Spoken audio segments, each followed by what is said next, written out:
नमस्कार दोस्तों, नमस्कार। आज हम लोग एंशिएंट हिस्ट्री का क्लास नंबर 4 पढ़ेंगे, जो बिहार स्पेशल से रिलेटेड है। ठीक है, तो लास्ट क्लास में हमने पढ़ा था आपका जो अजातशत्रु के बारे में पढ़ लिया था, और उसके बाद हमने बिंबिसार के बारे में यानी हय्यक डायनेस्टी के बारे में हमने कंप्लीट किया था। उससे पहले भी हमने महाजनपद के बारे में पढ़ लिया था। ठीक है, तो हय्यक डायनेस्टी में पहला मैंने बताया था बिंबिसार जो है 544 से लेकर के 492 के बीच में बीसी में थे। और उसके बाद मैंने बताया था उन्हीं के बेटा होते हैं, उनका नाम है अजातशत्रु, जो 492 से लेकर के 460 के बीच में थे। ठीक है, और अजातशत्रु के बेटा होते हैं उदयन। ठीक है, तो अजातशत्रु से रिलेटेड मैंने बताया था कि अजातशत्रु ने पटनाग्राम यानी पाटलीग्राम की स्थापना किया था। ठीक है, अब उसके बाद हम देखते हैं कि उदयन वाला क्या था। ठीक है, तो उदयन क्या थे? अजातशत्रु के बेटा थे। ये थोड़ा सा कट गया, इनका नाम है उदयन। ठीक है, का नाम क्या है? उदयन। ठीक है, उदयन। ठीक है, यहाँ पे है उदयन। तो उदयन एक्चुअली क्या थे, तो पहले इनके बारे में पढ़ते। उदयन अजातशत्रु के उत्तराधिकारी थे, यानी उनके बेटा थे। ठीक है, अजातशत्रु को मार करके उदयन ने राजा बना था। अजातशत्रु भी अपने पापा के यानी बिंबिसार को मार करके राजा बने थे। तो एक टाइप के पितृहंता डायनेस्टी अगर बोला जाए तो गलत नहीं होगा। ठीक है, तो अजातशत्रु ने 455 ईस्वी में ईसा पूर्व में क्या किए थे? गंगा और सोन नदी के संगम पे एक आपके संगम पे एक पाटलिपुत्र शहर की स्थापना किया। ठीक है, इसे अपने राजधानी बनाते हैं पाटलिपुत्र को। ठीक है, अब क्या था, इसे कुणिक पुत्र भी कहा जाता है, क्योंकि मैंने बताया था कि अजातशत्रु का नाम क्या, बचपन का नाम क्या था? कुणिक था, इसलिए इनको कुणिक पुत्र भी बोला जाता है। ठीक है, तो ये आपका। उसके बाद आते हैं एक और उनके जो वंशज के जो अंतिम होते हैं, उनका नाम है नागदशक। ठीक है, उनका नाम है नागदशक। नागदशक, उनका नाम क्या है? नागदशक। ठीक है, तो नागदशक जो थे हय्यक वंश के अंतिम शासक थे, और काशी के, ठीक है, प्रांतपाल शिशुनाग ने इनकी हत्या किया था। शिशुनाग ने इनकी हत्या करके अपना एक नया डायनेस्टी बनाते हैं, जिनका नाम है शिशुनाग डायनेस्टी यानी शिशुनाग वंश। तो शिशुनाग वंश इस वंश का संस्थापक थे। शिशुनाग इस वंश के संस्थापक थे। ठीक है, उन्होंने 412 से लेकर के 393 बीसी तक कार्यकाल रहा। ठीक है, इसने वत्स और अवंती पर आक्रमण मगध में मिलाया, यानी उन्होंने क्या किया कि वत्स और अवंती पर आक्रमण किया और इसको मगध में मिला लिया। किसने मिलाया था? तो शिशुनाग ने। ठीक है, समझ गए। और इसने राजधानी पाटलिपुत्र से हटा करके, ठीक है, वैशाली कर दिया, राजधानी बदल दिया वैशाली। ठीक है, इस मगध में क्या हुआ कि अगर देखा जाए कि मगध की उस समय राजधानी संभवतः हो सकता है कि 2 होगी। ठीक है, मैंने क्या बताया? उदयन जो थे आपके हय्यक वंश के थे। ठीक है, उदयन ने पटना जो होता है ना, पटना अभी प्रेजेंट में जो पाटलिपुत्र पहले था, तो पाटलिपुत्र शहर की स्थापना किया। ठीक है, और वहीं पर अपना राजधानी बनाया। क्वेश्चन बहुत बार आया है। ठीक है, बीपीएससी में। फिर उसके बाद मैंने बताया कि नागदशक हय्यक वंश के अंतिम राजा थे, और नागदशक की हत्या करके शिशुनाग ने शिशुनाग वंश की स्थापना किया। ठीक है, तो शिशुनाग वंश की जब स्थापना किया तो शिशुनाग ने ही मगध की राजधानी क्या किया? वैशाली में कर दिया। ठीक है, तो बताया जाता है कि हो सकता है उस समय मगध की 2 राजधानी होगी। ठीक है, एक तो होगा आपका पाटलिपुत्र और दूसरा होगा आपके वैशाली। उसके बाद उसके बेटा आते हैं, उनका नाम है कालाशोक, जिसको जिसको क्या बोला जाता है?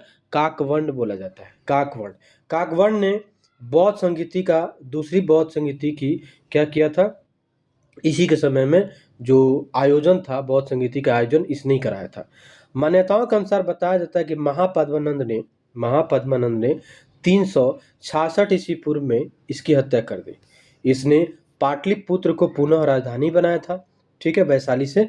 और फिर उसका बाद है कि इस वंश का अंतिम राजा का अगर देखा जाए राजा, तो नंदीवर्मन थे। इस वंश का अंतिम राजा नंदीवर्मन थे।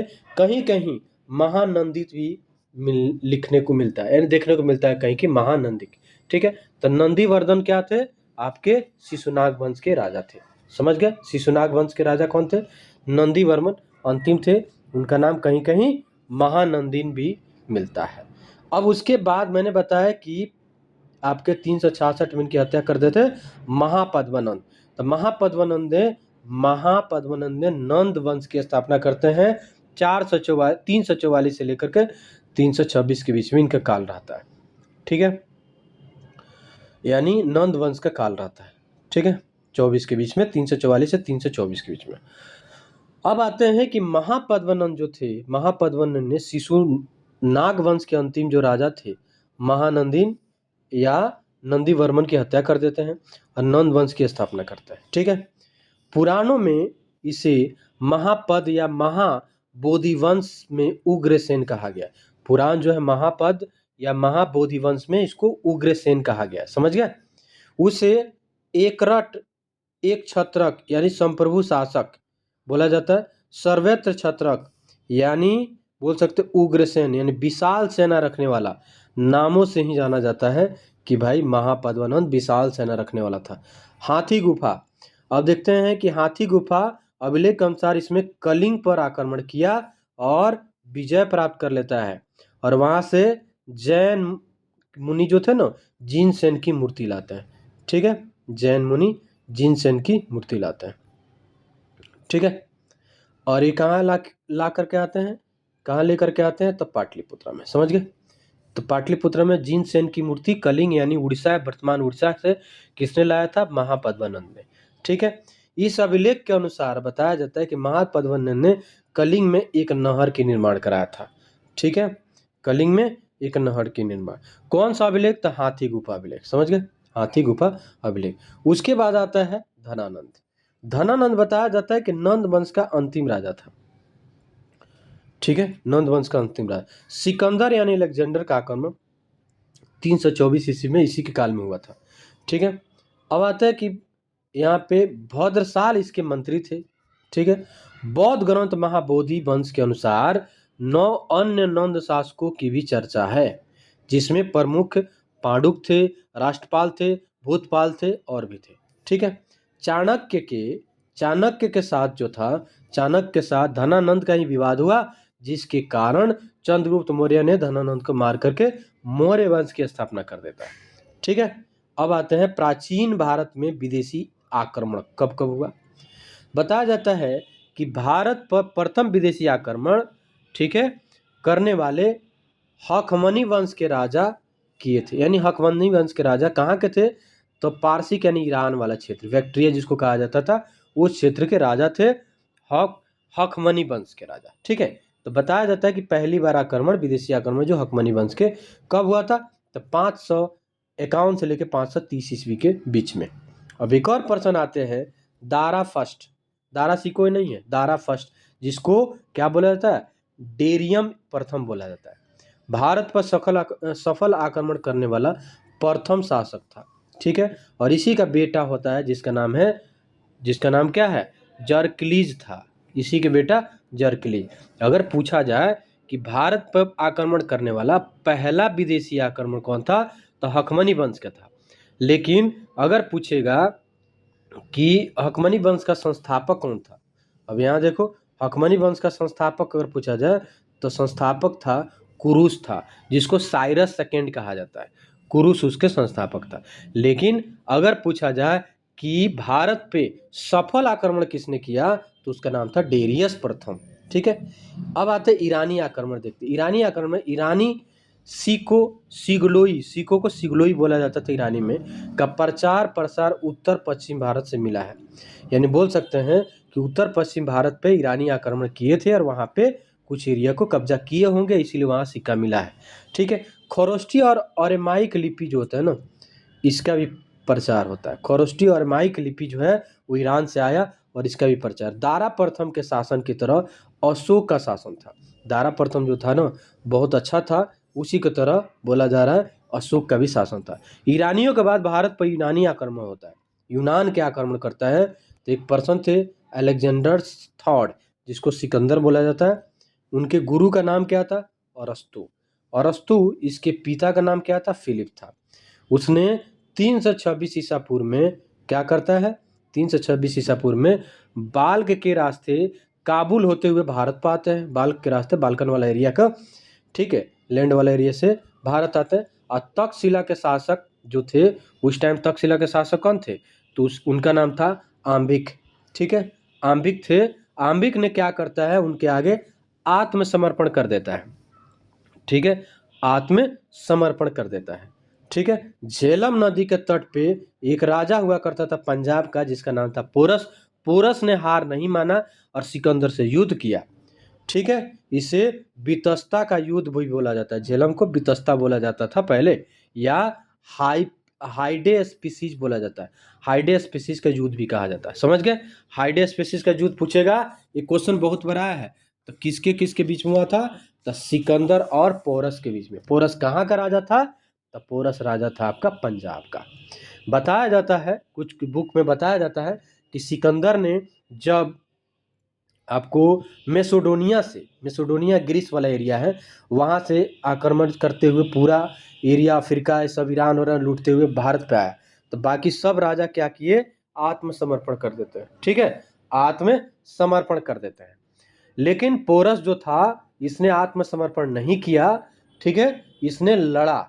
ठीक है, तो इसको बोला जाता है, किस नदी के किनारे लड़ा था? तो झेलम नदी।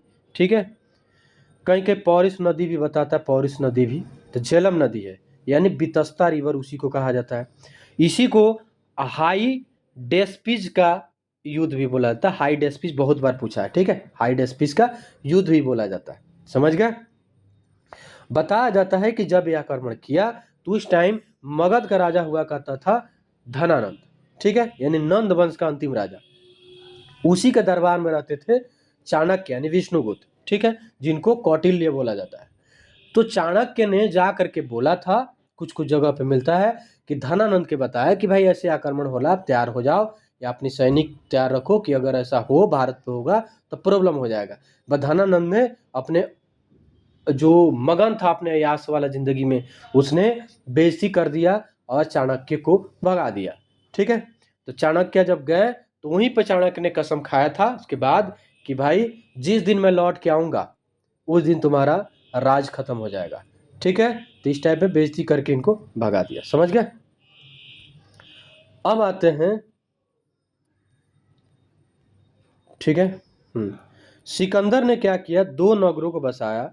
एक को बोला जाता है किनया, ठीक है, और दूसरा को बोला जाता है बाऊ बाऊ केफला। बाऊ केफला। ठीक है, बाऊ केफला उसके घोड़ा का नाम था, बाऊ केफला। तो ध्यान रखना कि घोड़ा भी पूछेगा तो घोड़ा का नाम क्या था? बाऊ केफला। ठीक है, जैसे चेतक नाम था, चेतक किसके घोड़ा का नाम था? तो महाराणा प्रताप का। ठीक है, तो उसी टाइप के। समझ गए? अब आता है 326 में क्या होता है? सिकंदर 326 में मृत्यु आपको बेसिलोना में हो जाता है। नहीं, 326 में नहीं हुआ, यहाँ पे गलत लिखा है आपके, 323 में होता है। ठीक है, याद रखना 323 में होता है, क्योंकि 326 में तो अटैक ही किया था। ठीक है, अब आता है यूनानियों ने धनानंद को एग्रमीज कहा था। यूनानियों ने धनानंद को एग्रमीज कहा था, डरपोक टाइप के। ठीक है, अब आते हैं बौद्ध धर्म के बारे में। तो विकास कैसे होता है? तो बताया जाता है कि विकास का कारण था ब्राह्मण धर्म में कर्मकांड तथा अन्य नियम कानून काफी ज्यादा हो गए थे, जिससे आम लोग असहज महसूस करने लगे थे। ठीक है, यानी हम बोल सकते हैं कि ब्राह्मणों के अत्याचार हो रहा था एक टाइप के। सामाजिक विषमता के कारण ब्राह्मण और क्षत्रिय के बीच में संघर्ष होने लगा। बौद्ध धर्म में बड़े बड़े राजाओं का संरक्षण प्राप्त हुआ। समझ गए? तो ब्राह्मण धर्म का, ब्राह्मण जो थे उन लोग का अत्याचार और कर्म कांड के चलते क्या होता था कि ये डिवीजन होने लगा। ठीक है, क्षत्रियों के बीच में। एक्चुअली क्षत्रिय क्या थे?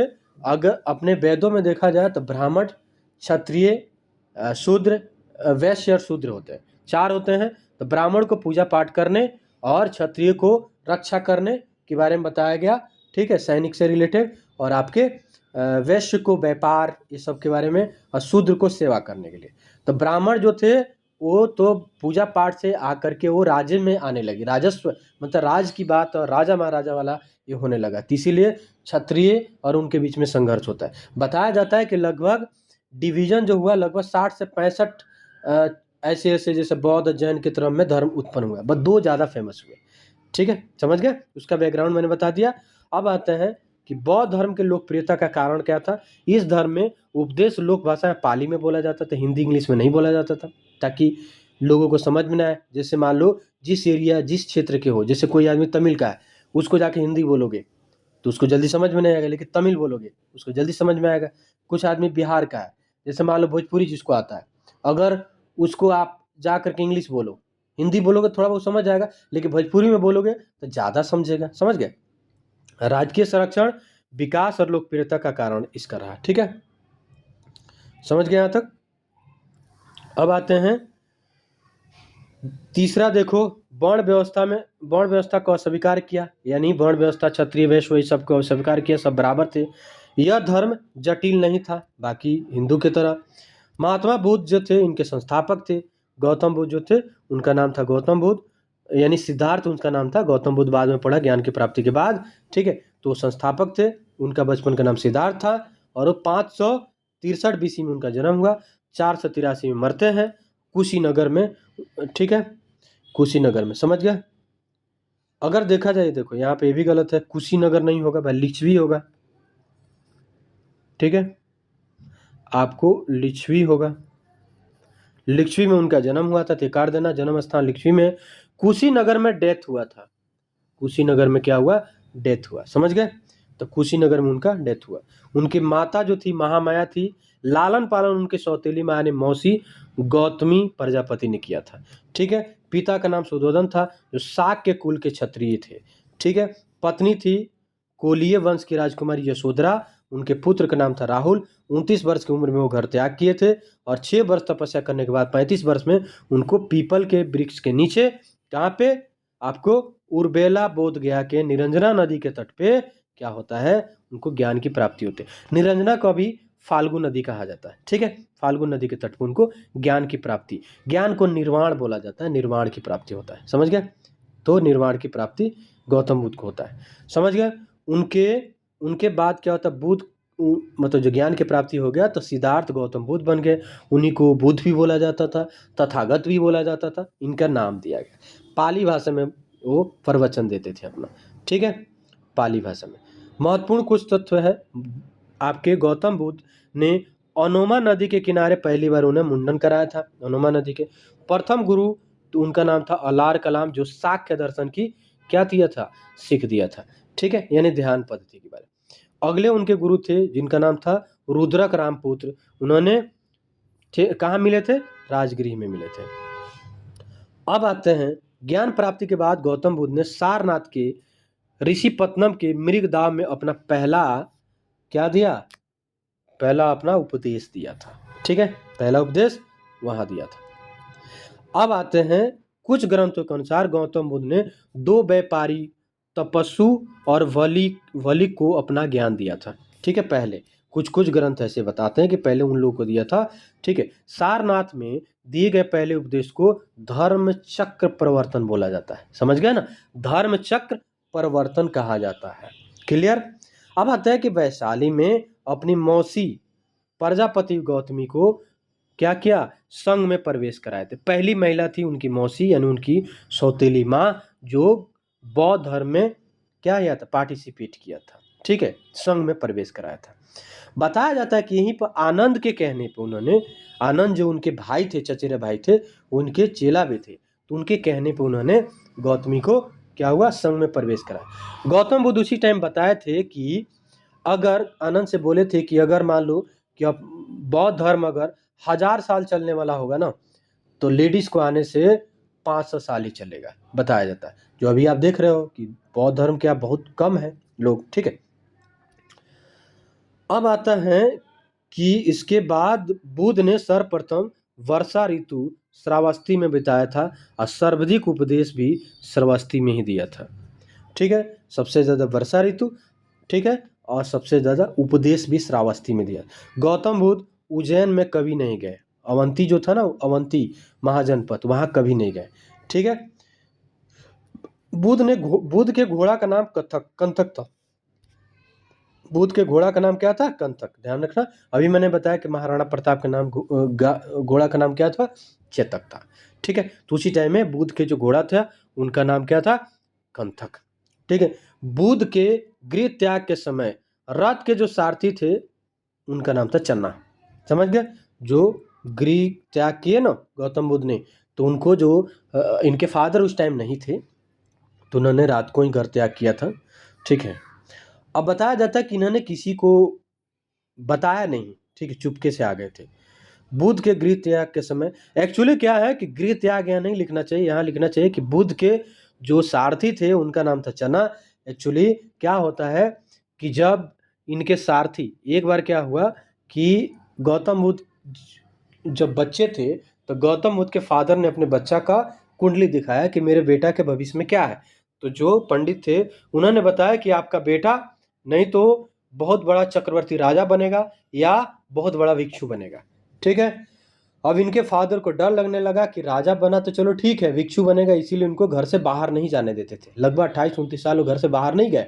एक बार की बात है कि उनके पापा नहीं थे, तो इन्होंने अपने सारथी चन्ना के साथ, ठीक है, घूमने के लिए निकल गए। समझ गए? तो घूमने के लिए निकल जाते हैं, और जब घूमने जाते हैं तो उन्होंने क्या होता है कि 4 चीज देखते हैं, 4। ठीक है, 4 चीज देखते हैं। एक उन्होंने क्या देखा, एक देखा साधु, ठीक है, जो मस्त था। दूसरा बॉडी यानी डेड बॉडी देखा था। ठीक है। तीसरा बीमार व्यक्ति देखा था।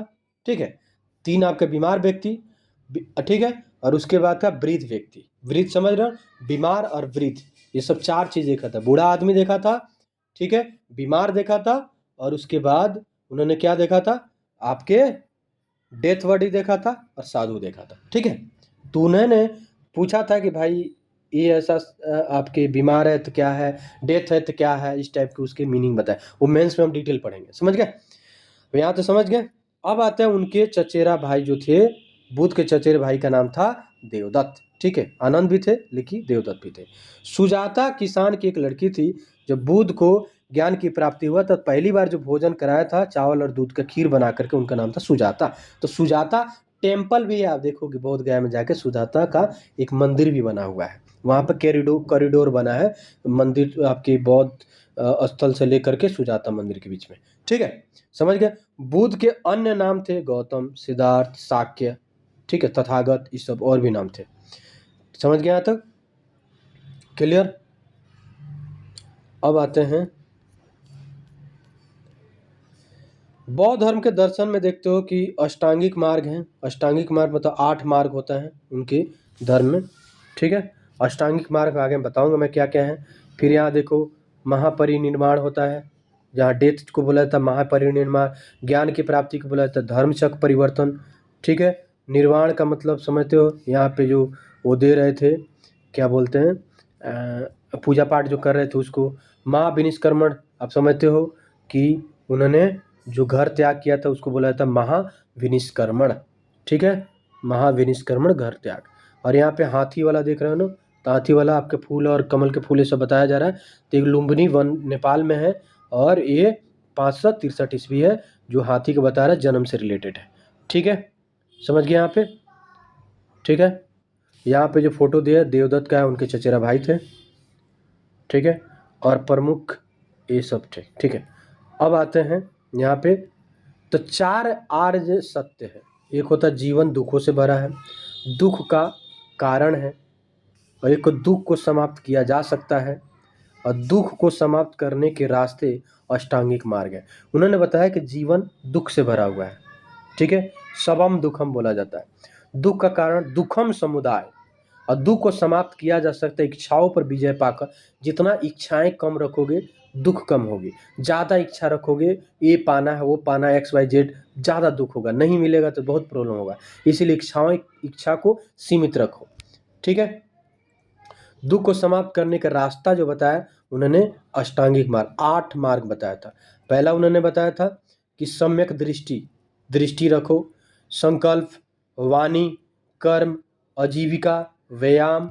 ठीक है, और उसके बाद आपका स्मृति और समाधि, 8 चीज बताया था। एक था दृष्टि, संकल्प, दृष्टि रखो, नजर रखो, संकल्प करो, वाणी पर ध्यान रखो, कर्म करो, आजीविका, ठीक है, व्यायाम करो, स्मृति, दिमाग तेज करो, समाधि। ठीक है, ये सब लोग, तो ये सब बताया था अष्टांगिक मार्ग। अब आता है कि प्रातित्य, ठीक है, समुत्पाद बुद्ध का दर्शन है। इसमें कहा गया कि हर घटना के पीछे कुछ ना कुछ कारण है। कोई भी घटना जीवन में होता है उसके पीछे कुछ ना कुछ कारण है, ठीक है। दूसरा बताया अष्टांगिक मार्ग में, बताया कि मध्यम मार्ग भी है। मध्यम मतलब बीच का भी रास्ता है, अगर हर चीज प्रॉब्लम हो जाए तो कुछ तो रास्ता होगा, इसमें बताया गया, ठीक है। क्षण भंगवाद बोला जाता है, सृष्टि क्या है, नश्वर है, यानी एक ना एक दिन खत्म होना है सबको, ठीक है। अब उसके बाद है निरातात्मकवाद, यानी आत्मा नहीं होता, समझ गए, आत्मा नहीं होता। निर्वाण, निर्वाण का मतलब जीवन का लक्ष्य। तृष्णा, इच्छाओं को समाप्त करना, इच्छाओं पे विजय पाना निर्वाण की प्राप्ति है। निर्वाण मतलब ज्ञान की प्राप्ति, ठीक है। अनिश्वरवाद, ईश्वर और वेद की सत्ता को नहीं मानता, ईश्वर है नहीं मानता, वेद ऐसा कुछ है नहीं मानता, यानी ये दोनों की सत्ता को नहीं मानता, आत्मा को भी नहीं मानता, ईश्वर और वेद की सत्ता को नहीं मानता, ठीक है। उसके बाद प्रयोजनवादी, लौकिक जीवन पर बल देता है। लौकिक समझते हो ना, जो अभी अस्तित्व में है। परलौकिक मतलब जो नहीं था या पहले था, इस टाइप का परलौकिक। लौकिक मतलब यहाँ धरती पर, परलौकिक ये भी बोल सकते हैं कि कुछ ऐसा जो होगा भगवान वाला, इस टाइप के कुछ है। बौद्ध धर्म में विवेक यानी ज्ञान तथा पुनर्जन्म की बात की गई है। आगे चलकर बौद्ध धर्म में पुनर्जन्म को पूर्ण रूप से मान्यता दी गई, ठीक है। पुनर्जन्म की बात की गई है, लेकिन आगे जाकर के क्या हुआ, पुनर्जन्म की मान्यता मिल गई। अब आते हैं बौद्ध धर्म के त्रिरत्न, बुद्ध, धम्म, संघ। बुद्ध, धम्म और संघ। संघ का मतलब सर्वाधिक महत्वपूर्ण है, संघ वाला। संघ क्या है, सबसे ज्यादा महत्वपूर्ण है, ठीक है। अब आता है बौद्ध संघ वाला। बौद्ध संघ क्या है, संघ में प्रवेश करने, संघ में प्रवेश प्रवेश जो होता था उपसंपदा कहा जाता था। ये थोड़ा सा ब्लर दिख रहा है, मैं बोल रहा हूँ, समझ आना। उपसंपदा, उपसंपदा कहा जाता है प्रवेश को। संघ की सदस्यता लेने वालों को पहले श्रमण का दर्जा दिया जाता था, श्रमण का दर्जा दिया जाता था। इसके उपरांत उसको 10 साल तक प्रशिक्षण के बाद योग्यता के अनुसार भिक्षुक की दर्जा दी जाती है। 10 साल आप प्रशिक्षण करो, उसके बाद आपको भिक्षुक की दर्जा दी जाएगी।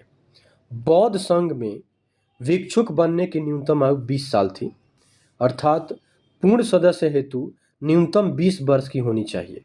बुद्ध काल में संघ में प्रवेश करने हेतु न्यूनतम उम्र क्या था, 8 वर्ष था, ठीक है। 8 वर्ष की उम्र में कम से कम बौद्ध में संघ प्रवेश कर सकते, लेकिन भिक्षुक बनने के लिए कम से कम 20 साल होनी चाहिए।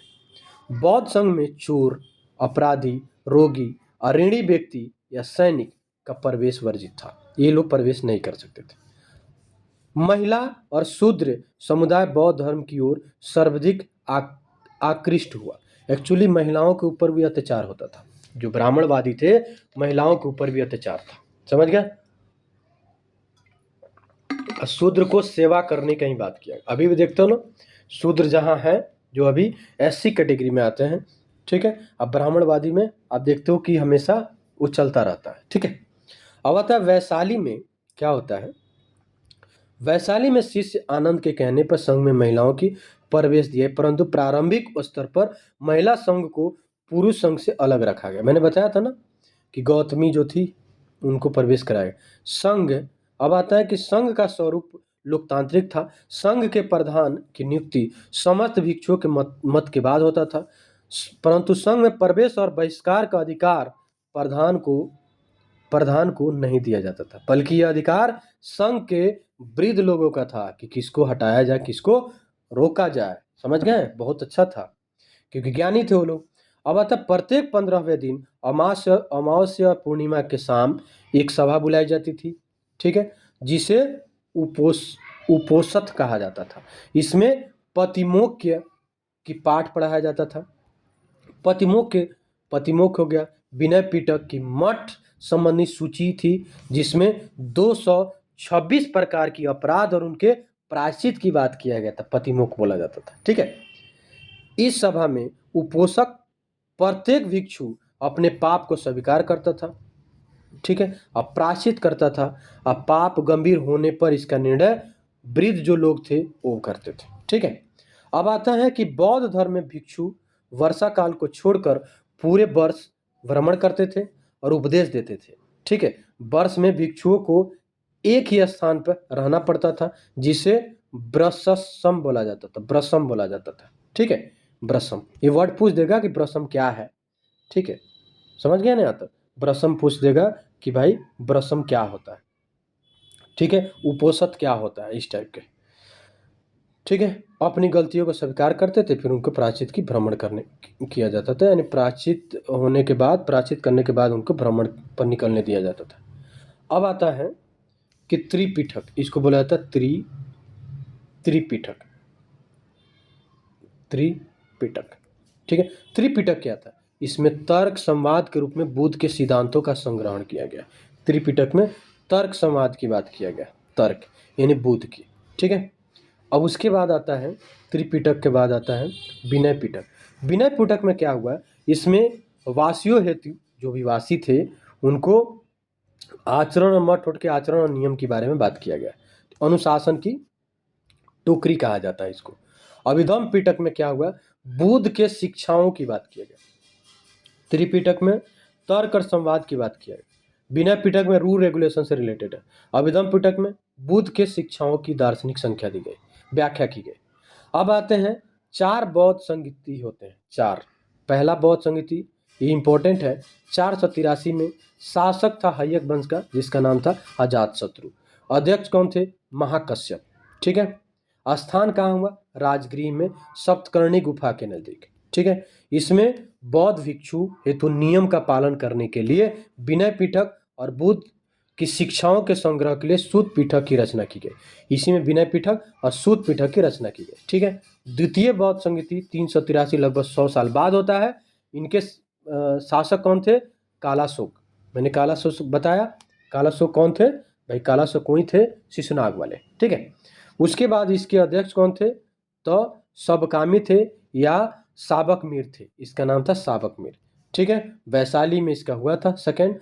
और प्रमुख काम क्या हुआ, इसके प्रमुख जो काम हुआ था, इसमें वो था अस्तवीर और महासंघिक में विभाजन। अस्तवीर और महासंघिक का विभाजन हो जाता है, ठीक है। तृतीय जो था पटना में हुआ था, 250 251 एग्जैक्ट नहीं मिलता है, कुछ कुछ एविडेंस तो बताता नहीं हुआ था, बट जो कुछ एविडेंस है उसके अकॉर्डिंग अशोक ने कराया था। और इसके अध्यक्ष थे मोगलीपुत्र, ठीक है, तिशक थे या पाटलिपुत्र में हुआ था। इसमें क्या काम हुआ? अभिधम पिटक की रचना की गई। मैंने बताया कि पहला में विनय पिटक और त्रिपिटक की बात किया गया। दूसरा में क्या किया गया? तो दूसरे वाला में आपको अष्टवीर और महासंघिका के विभाजन की बात किया गया। और तीसरे वाला में मैंने बताया अभिधम पिटक की रचना किया गया। और उसमें तीसरा कौन राजा थे? अशोक थे। चौथा क्या था? आपके प्रथम सदी 72वीं ईसा पूर्व, मतलब बाद में, बहुत बाद में हुआ था। कनिष्क नाम के शासक था और वसुमित्र उसके अध्यक्ष थे, ठीक है। उपाध्यक्ष भी इसमें थे, ध्यान रखना, उनका नाम था अश्वघोष। कहाँ हुआ था? कुंडलवन, जम्मू कश्मीर में हुआ था। और इसमें बौद्ध धर्म के विभाजन किया गया, एक हीनयान और महायान। यही क्वेश्चन आया था 2025 बीपीएससी जो था, 71 बीपीएससी, उसने पूछा था कि निम्नलिखित में कौन सा बौद्ध संगीति आपके बिहार में नहीं हुआ है? तो ध्यान रखना, यही था, जम्मू कश्मीर में हुआ है, कुंडवन 4th वाला। बाकी तीसरा पहला जो भी देखो, तो पहला आप देखते हो, तो पहला कहाँ पे है? तो पहला आप देख रहे हो कि यहाँ पे राजगिरी जो आपके नालंदा डिस्ट्रिक्ट में है। फिर द्वितीय कहाँ है? वैशाली, जो वैशाली डिस्ट्रिक्ट में है। और तीसरा पाटलिपुत्र है, जिसका मतलब चौथा क्या था? नहीं था। समझ गए? समझ आ रहा है तो प्लीज लाइक करो, सब्सक्राइब करो, ठीक है, शेयर करो। थैंक यू, धन्यवाद।